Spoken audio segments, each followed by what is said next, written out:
तो हम स्टार्ट कर रहे हैं जी डी ब्लॉक चैप्टर, जो एनसीईआरटी में डी एंड एफ ब्लॉक है जी। तो पहले डी ब्लॉक के बारे में बात करते हैं, फिर एफ ब्लॉक के बारे में बात करते हैं, ठीक है जी।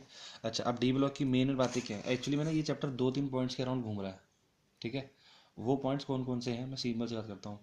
डी ब्लॉक में पार्शली फिल्ड डी ऑर्बिटल होता है, वेरिएबल ऑक्सीजन शेड्स होती हैं, सरफेस एरिया प्रोवाइड कर सकते हैं। ये यही बातें हैं जो बाद में घुमा फिरा के आनी है आगे क्वेश्चन में, कहीं पे कुछ यूज हो जाना, कहीं पे कुछ यूज हो जाना, ठीक है। तो सबसे पहली बात डी ब्लॉक के खास खास पॉइंट। सबसे पहली बात, इलेक्ट्रॉनिक कन्फर्मेशन क्या होती है इनकी? n-1d 1 से 10 ns 1 to 2, ठीक है जी। ये तो हो गई इलेक्ट्रॉनिक कॉन्फ़िगरेशन। इनकी और बातें, इनको हम लोग बोलते हैं ट्रांजिशन मेटल्स। ट्रांजिशन मेटल क्यों बोला जाता है?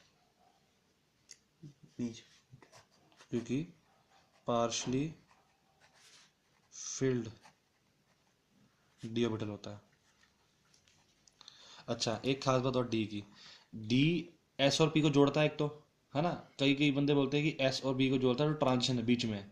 पर हम वो पॉइंट ना लिख के आए तो ज़्यादा बेटर है, ठीक है। पॉइंट ये लिखिए कि ट्रांजिशन मेटल क्यों बोला जाता है, क्योंकि पार्शली फिल्ड डी ऑर्बिटल है। अच्छा, इसमें एक्सेप्शन आ जाती है फिर, जिंक, कैडमियम और मरकरी, ये 3 डी ब्लॉक के एलिमेंट तो हैं, लेकिन not transition elements. Transition element की जगह मेटल बोल देते हैं, क्योंकि मेटल ही होते हैं ये सारे, ठीक है जी। ये ट्रांजिशन मेटल नहीं है। ट्रांजिशन क्यों नहीं है? क्योंकि इनकी चाहे ग्राउंड स्टेट ले लो, चाहे एक्साइटेड स्टेट ले लो, दोनों में ही D10 होता है। तो फुली फील्ड है, जो फुली फील्ड है वो ट्रांजिशन नहीं हो सकता, सिंपल सी बात थी हमारे लिए, ठीक है जी। अच्छा जी, अब ये तो बात होगी कि ट्रांजिशन क्यों बोला गया। अच्छा जी, अब एक एक करके प्रॉपर्टी। पहली बात, डी डी में खास बात क्या है? एस और पी की जब स्टडी करते हैं तो ग्रुप वाइज स्टडी करते हैं। जैसे एस में 2 ग्रुप हो गए, पी में 6 ग्रुप हो गए, तो इस तरह से डी में हो जाते हैं 10 ग्रुप। हमें वो नहीं पढ़ना, हमें डी में पढ़ना है, सीरीज वाइज स्टडी करनी है।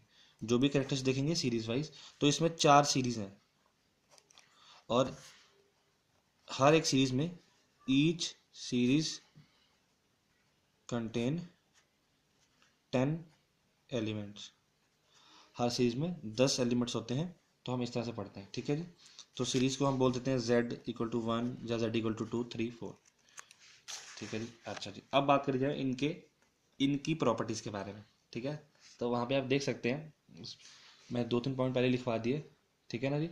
डी ब्लॉक एलिमेंट्स की कॉन्फ़िगरेशन हो गई। हाँ, कॉन्फ़िगरेशन में एक्सेप्शन है क्रोमियम और कॉपर पहली वाले में, क्योंकि क्रोमियम 3D5 होता है और कॉपर में होता है 3D10 हो जाता है, ठीक है जी। अच्छा, अब एक बात और, डी ब्लॉक के मेटल्स जो होते हैं हार्ड होते हैं, ठीक है जी। डी ब्लॉक के मेटल हार्ड होते हैं, लेकिन एक को छोड़ करके Mn जो बीच में, और कॉर्नर वाले जिंक, कैडमियम, मरकरी, वो तो वैसे एक्सेप्शन चला गया। मैग्नीज के बारे में खासा ध्यान रखना, पेपर में आया हुआ है, ठीक है। अच्छा, अब एक बात सिंपल सी, कोई मेटल हार्ड है कोई सॉफ्ट है, ऐसा क्यों? कोई ना कोई तो रीजन होना चाहिए ना भैया, कि मतलब कोई किसी को बोल दोगे हार्ड और किसी को बोल दोगे सॉफ्ट, तो सर जी एक्सपेरिमेंटल डेटा, ऐसा नहीं। तो मेटल कब हार्ड होगा कब सॉफ्ट होगा, ये बात किस पे डिपेंड करेगी, पहले तो ये सोचो। अब एल्कली और एल्कलाइन मेटल्स क्या होते हैं, हार्ड होते हैं सॉफ्ट होते हैं? सॉफ्ट होते हैं। अच्छा, सबसे सॉफ्ट कौन से होते हैं? एल्कली। उससे थोड़े से हार्ड होते हैं एल्कलाइन, और ये वाले तो ज़्यादा हार्ड होते हैं। पर एल्कलाइन अर्थ मेटल्स भी सॉफ्ट ही होते हैं, रिलेटिवली हार्ड होते हैं वो एस ब्लॉक से, सही बात है जी। अच्छा, तो अब मेन बात, अब समझना जरा कि मेटल सॉफ्ट और हार्ड क्यों है। अगर मैं अल्कली मेटल की बात करता हूँ तो उसकी ऑक्सीजन स्टेट +1 होती है, और सोचो जरा, मैंने बताया था मेटालिक बॉन्डिंग में क्या होता है, सी इलेक्ट्रॉन होता है, sea of free electrons. Metallic bonding में सी ऑफ इलेक्ट्रॉन होता है, ठीक है ना। अब मेटल के केस में अगर 2 मेटल जुड़ने जा रहे हैं, तो 2 मेटल आपस में कैसे रिएक्ट करेंगे? आपस में उनका बॉन्ड नहीं बनता, उनका बॉन्ड बनता है इन इलेक्ट्रॉन्स के थ्रू, ठीक है जी। इसको बोल रहे हैं हम लोग सी ऑफ फ्री इलेक्ट्रॉन्स, ठीक है जी। सी ऑफ फ्री इलेक्ट्रॉन बोल दिया, और याद रखना है ये सारे के सारे कर्नल के थ्रू जुड़े होते हैं। कंप्यूटर के अंदर सॉफ्टवेयर और हार्डवेयर हार्डवेयर जो होता है वो तो अपना मदरबोर्ड वगैरह हो गया, और सॉफ्टवेयर जो उसकी एप्लीकेशन होती है, अगर मैं प्रिंट का बटन दबा दूँ तो प्रिंट हो जाएगा, है ना, लेकिन मैंने प्रिंटर को थोड़ा दबाते हैं चल भैया प्रिंट निकाल। तो अल्टीमेटली हार्डवेयर और सॉफ्टवेयर कर्नल के थ्रू इंटरैक्ट करते हैं, और वही टर्म यहाँ इंक्लूड करी गई है। तो अल्टीमेटली मैं ये बात बोल सकता हूँ कि भैया मैं मेटल के केस में जो मेटेलिक बॉन्डिंग होती है, मेटेलिक बॉन्डिंग में एक मेटल का आयन दूसरे मेटल के आयन के थ्रू इंटरैक्ट कर रहा है, किसके थ्रू, कर्नल के थ्रू। सही बात है जी। तो अब सिंपल सी बात यहाँ से ये क्लियर हुई कि अगर तो एक एक प्लस प्लस एक ही है, अगर तो एक ही बॉन्ड बना सकता है तो उनकी बॉन्डिंग वीक होगी, तो जल्दी से टूट जाएगा, और अगर वेरिएबल ऑक्सीजन से बहुत सारे बॉन्ड बनाएगा तो हार्ड हो जाएगा। इसी कारण से अल्कली मेटल्स वीक होते हैं और डी ब्लॉक के मेटल्स हार्ड होते हैं। में तो कौन सा है? हाँ जी, हाँ, पर वो एक्सेप्शन है, उसका अलग कॉन्सेप्ट ही अलग है। एमएन के केस में मेल्टिंग पॉइंट भी कम है, उसके अंदर इंटरैक्टिव फोर्सेस का कॉन्सेप्ट आया था, वो हमने सिर्फ एक्सप्लेन करने के लिए रखा है, लेकिन एग्जैक्ट नहीं पता, पर जो देखा गया है उसके लिए बात ही अलग है सारी की सारी। अच्छा जी, अब इनकी कुछ physical properties, high tensile strength, मैंने बोल दिया सारे सारे हार्ड होते हैं। डक्टिलिटी, डक्टिलिटी क्या होती थी, हाँ मतलब पतले मार मार के उसके पतले से शीट बना दो। और मेलेबिलिटी, वार बन जाती है। सही बात है जी, मेलेबिलिटी हो गई, डक्टिलिटी हो गई, और प्रॉपर्टी होती है इनकी हीट, हीट कंडक्ट करते हैं, और इलेक्ट्रिसिटी के अच्छे कंडक्टर होते हैं। पता ही है कॉपर के हम यूटेंसिल्स बनाते हैं। ठीक बात है जी। अच्छा जी, अब एक बात, अब खास बात शुरू होगी यहाँ से साइज को लेकर के। अब डी ब्लॉक में जैसे जैसे एटॉमिक नंबर बढ़ रहा है, पहले साइज होता है कम, फिर थोड़ा सा कांस्टेंट रहता है, फिर हल्का सा बढ़ता है, ज़्यादा नहीं।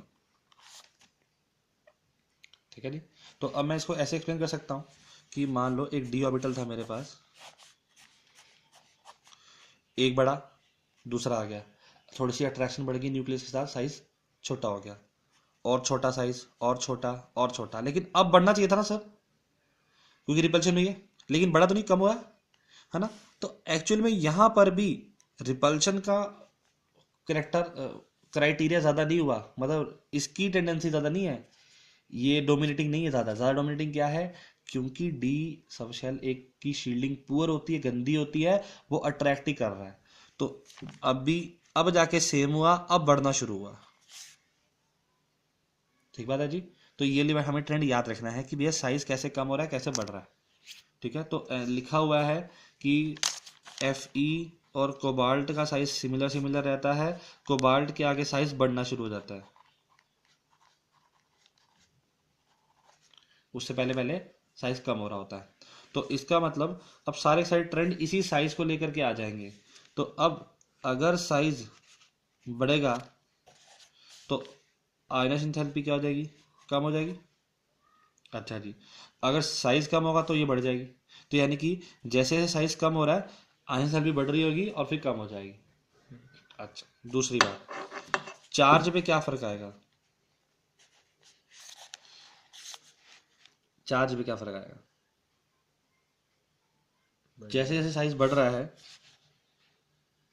चार्ज कम हो रहा होगा, क्योंकि जैसे जैसे चार्ज बढ़ता है साइज बढ़ता है, साइज छोटा होता है, तो चार्ज इन्वर्सली हो गया ना, चार्ज और साइज का इन्वर्सली प्रोपोर्शनल हो गया।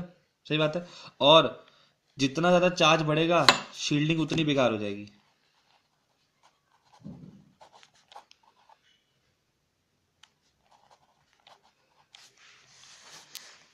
शील्डिंग जितनी अच्छी उतना साइज बड़ा।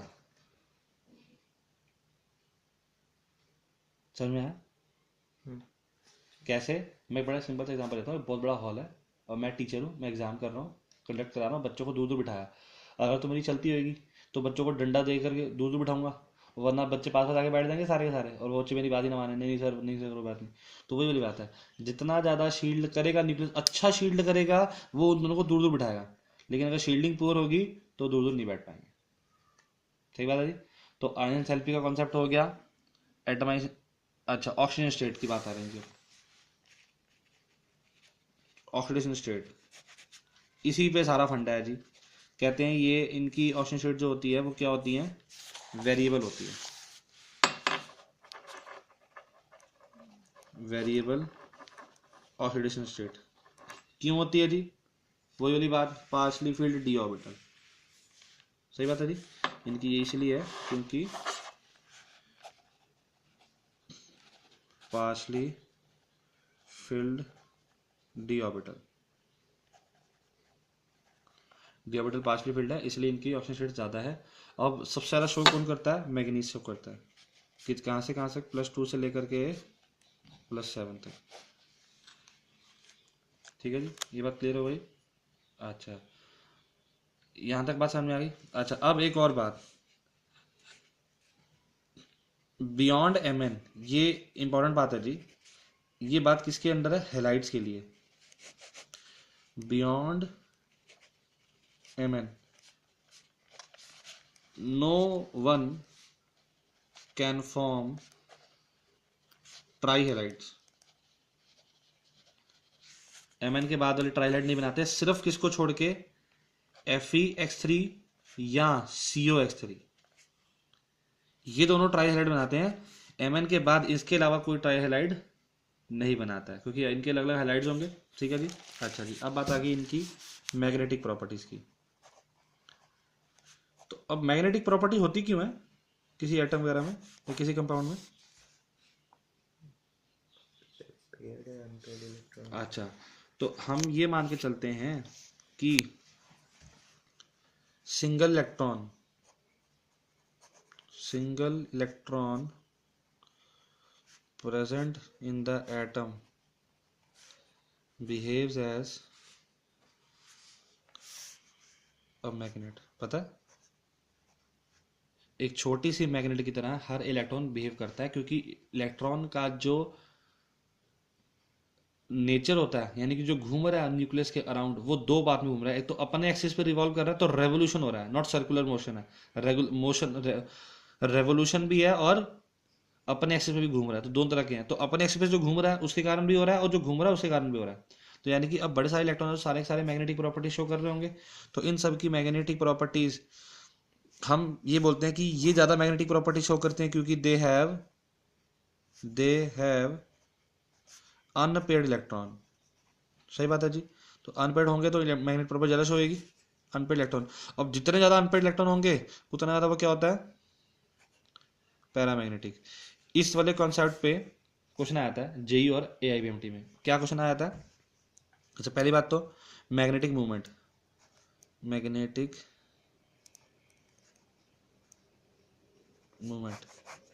क्या होती है जी? √n × n+2, ये फॉर्मूला होता है जी मैग्नेटिक मूवमेंट का। ठीक है। अच्छा, क्वेश्चन क्या आता है? कौन सा, किसकी मैग्नेटिक मूवमेंट ज़्यादा है, किसकी मैग्नेटिक मूवमेंट कम है? तो सीधी सी बात है, n क्या है यहाँ पे? Number of unpaired electrons. जितने ज़्यादा अनपेयर्ड इलेक्ट्रॉन्स होंगे उतनी मैग्नेटिक मूवमेंट ज़्यादा होगी। तो मैं अगर बोलूँ कल को कि भैया Fe+2 Mn+2 Cr+2+3 ले लेता हूँ, और एक Ti+2, तो इन सबको मैग्नेटिक मूवमेंट के हिसाब से अरेंज करो, तो सीधी सी बात है, वो तो अनपेयर्ड इलेक्ट्रॉन से देखो पता लग जाएगा। जैसे अब सबसे ज़्यादा अनपेयर्ड इसमें होंगे, तो सबसे ज़्यादा मैग्नेटिक हो गया ये, है ना। सेकंड हो गया सबसे ज़्यादा, इन दोनों में से इसमें होंगे, फिर 3, फिर 4। तो जितने कम होंगे उसकी वैल्यू उतनी कम हो जाएगी। सही बात है। या वो कह दें कि इसकी मैग्नेटिक मूवमेंट, किसी की मैग्नेटिक मूवमेंट है 5.92, तो बताओ उसमें अनपेयर्ड इलेक्ट्रॉन कितने हैं? तो वहाँ से फिर से इक्वेट करा के फॉर्मूला निकाल लेंगे, तो आंसर 5 आ जाता है। 5 आता है शायद, नहीं 5 या 3 आता है, ऐसे कुछ आता है। ठीक है। तो मतलब ये मेन बात है, ये क्वेश्चन यूज होता है फॉर्मूला। ठीक है दादी। अच्छा, अब डी ब्लॉक के मैग्नेटिक प्रॉपर्टी तो ठीक है, लेकिन ये ज़्यादातर क्या होंगे फिर? पैरामैग्नेटिक होंगे ज़्यादातर। क्यों पैरामैग्नेटिक होंगे? क्योंकि इनमें अनपेयर्ड इलेक्ट्रॉन्स हैं। बहुत रेयर ही होंगे जो डायमैग्नेटिक होंगे, जैसे जिंक हो गया डायमैग्नेटिक। ठीक है ना। अब कह के चलते हैं हम लोग कि या तो D0 हो या D10 हो, यही वाले होंगे डायमैग्नेटिक, बाकी सारे पैरामैग्नेटिक। इसी तरह से F0 और F14 F ब्लॉक के लिए, बाकी सारे पैरामैग्नेटिक। ठीक बात है जी। अच्छा जी, अब खास बात जिस पर पूरा चैप्टर है, ये कॉम्प्लेक्स कंपाउंड बनाते हैं। हमने देख ही लिया है कॉम्प्लेक्स कंपाउंड में जो सेंट्रल एटम होता है वो डी ब्लॉक का ही होता है ना जी। क्यों होता है डी ब्लॉक का सेंट्रल एटम?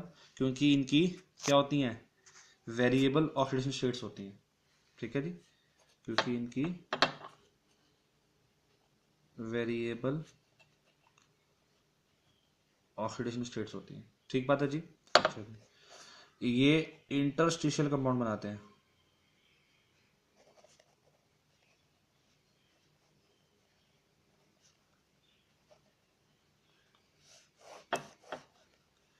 इंटरस्टिशियल कंपाउंड बनाते हैं। अब यहाँ पे खास बात है जी, इंटरस्टिशियल कंपाउंड का मतलब क्या होता है? देखो इनका साइज होता है बड़ा, ठीक है, इनके बीच में छोटी जगह होती है, तो छोटे छोटे एटम्स जैसे कि हाइड्रोजन, कार्बन, नाइट्रोजन, ये इनकी खाली स्पेस में आके ट्रैप कर जाते हैं। अच्छा, अब बीच में लग गया आके। अब उससे खास बात हो गई, इनका मेल्टिंग पॉइंट, ये बहुत ज्यादा हार्ड होते हैं, इनका बहुत हाई मेल्टिंग पॉइंट होता है। अच्छा जी, खास बात, हार्डनेस अप्रोचेस टू डायमंड, मतलब इतने हार्ड हो जाते हैं कहीं तो कि डायमंड के बराबर पहुंच जाते हैं हार्डनेस के मामले में। तो इसलिए इसके इंटरस्टिशियल कंपाउंड बड़े जरूरी है हमारे लिए। ठीक है जी, कि इंटरस्टिशियल कंपाउंड में क्या शो करते हैं, ये सारा लिखा हुआ है। अच्छा जी, ये अब खास बात, और ये कैटालिटिक प्रॉपर्टी शो कर रहे होते हैं। क्यों? सीधी सी बात है, इनकी क्या होती है, वेरिएबल ऑक्सीजन शेड्स अडॉप्ट कर सकते हैं, थोड़ी देर के लिए कम ज़्यादा कर सकते हैं, इसलिए कैटलिस्ट की तरफ काम करेंगे। और दूसरा ये पॉइंट भी लिख के आना है हमें कि ये सरफेस एरिया प्रोवाइड करते हैं, क्योंकि कैटलिस्ट क्या करेगा, रिएक्शन कराएगा ना, तो रिएक्शन कराने के लिए उसे कोई ना कोई सरफेस चाहिए होगा जहाँ पे वो दोनों को रख पाए, तभी दोनों के बीच में रिएक्शन होगी। तो ये सरफेस एरिया प्रोवाइड करता है, सर्विस एरिया प्रोवाइडर। ठीक है जी, सर्विस एरिया प्रोवाइड करते हैं। अच्छा, तो जो इनके इंटरस्टिशियल कंपाउंड के बारे में हो गया कि वो मेटालिक होते हैं, उनकी हार्डनेस वगैरह होती है। हाँ जी, अलॉय फॉर्मेशन होता है, और आपने बड़े सारे अलॉय सुने भी होंगे, जैसे ब्रास हो गया, ठीक है ना जी, ब्रास हो गया, और काफ़ी सारे तरह के इनके अलॉयज होते हैं। फिर से वही वाली बात, अलॉय फॉर्मेशन क्यों होता है? साइज लार्ज है, साइज लार्ज है, लार्ज साइज से क्या होगा, उनके बीच में आके ट्रैप कर जाएंगे, ट्रैप करने से प्रॉपर्टी चेंज देगी, जैसे आयरन का स्टील होता है। ठीक है ना जी, और वेरिएबल ऑक्सीजन स्टेट्स।